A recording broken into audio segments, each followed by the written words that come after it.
तो आप तो मुझे कैद कर रहे हैं। You are arresting me, you can not arrest मी।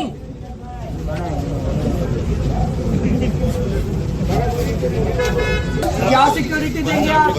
आपके ऊपर धब्बा है। आपको शर्म आनी चाहिए कि एक मुख्यमंत्री प्रोटोकॉल।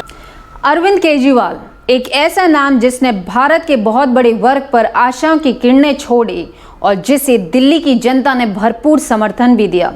वक्त के साथ साथ उनके पॉलिटिकल एम्बिशंस क्या उनके आदर्शों पे भारी पड़ने लगे या उनकी नज़रें यानी कि उनकी दृष्टि अच्छे दूरगामी परिणामों पर है, इसीलिए शायद वो अपनी तत्कालीन इमेज पर ध्यान नहीं दे रहे हैं और बार बार अपनी चालें भी बदल रहे हैं। प्रोटोकॉल अगर जनता के बीच में, आज गुजरात की जनता इसलिए दुखी है क्योंकि आपके नेता जनता में नहीं जाते हैं। हम जनता में जा रहे हैं और आप जो है जनता में जाने से रोक रहे हैं। प्रोटोकॉल आप जबरदस्ती दे रहे हैं सिक्योरिटी। मुझे नहीं चाहिए आपकी सिक्योरिटी, मुझे आपकी सिक्योरिटी नहीं चाहिए। मुझे जनता में जाना है, मुझे जनता में जाना है, मुझे आपकी सिक्योरिटी नहीं चाहिए। आप अपनी जनता दुखी है, आपके नेताओं को कहिए थोड़ा प्रोटोकॉल तोड़ के निकले जनता के अंदर। जनता बहुत दुखी है आपके नेताओं से। हमें नहीं चाहिए आपकी सिक्योरिटी, आप ले जाइए अपनी सिक्योरिटी। हमें नहीं चाहिए, जबरदस्ती कर रहे हैं आप। आपने ऐसे कैद करके रखा हुआ है हमें। आपने हमें कैद कर वीआईपी सिक्योरिटी के लिए सर कम्युनिकेट हुआ है स्टेट गवर्नमेंट पर मेरे को नहीं चाहिए आपकी सिक्योरिटी। बड़ा बयान अरविंद केजरीवाल का, बड़ा हमला प्रधानमंत्री नरेंद्र मोदी के ऊपर। उनका कहना है कि अगर एक मुख्यमंत्री को सुरक्षा नहीं दे सकते तो प्रधानमंत्री को इस्तीफा दे देना चाहिए।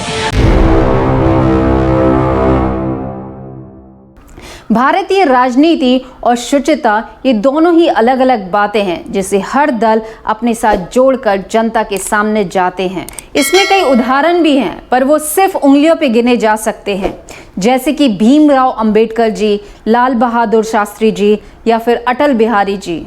ऐसे ही कुछ और नाम आपके जहन में भी होंगे।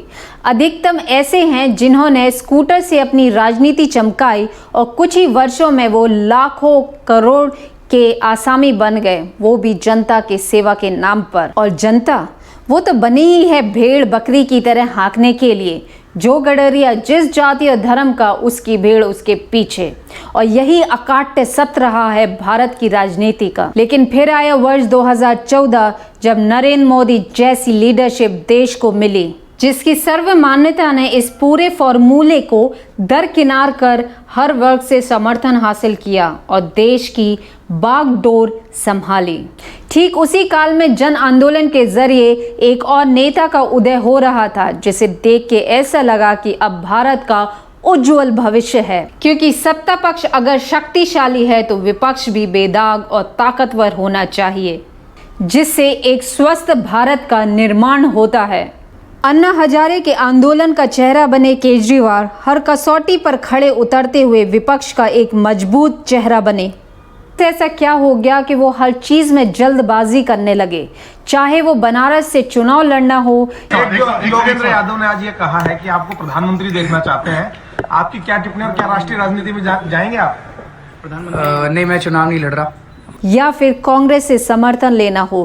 केजरीवाल ने अपने बच्चों की कसम खाई थी कि वो कांग्रेस की मदद से सरकार नहीं बनाएंगे। या फिर लाल बत्ती या बंगले की बात पर अपने कदम को पीछे लेना पड़ा हो।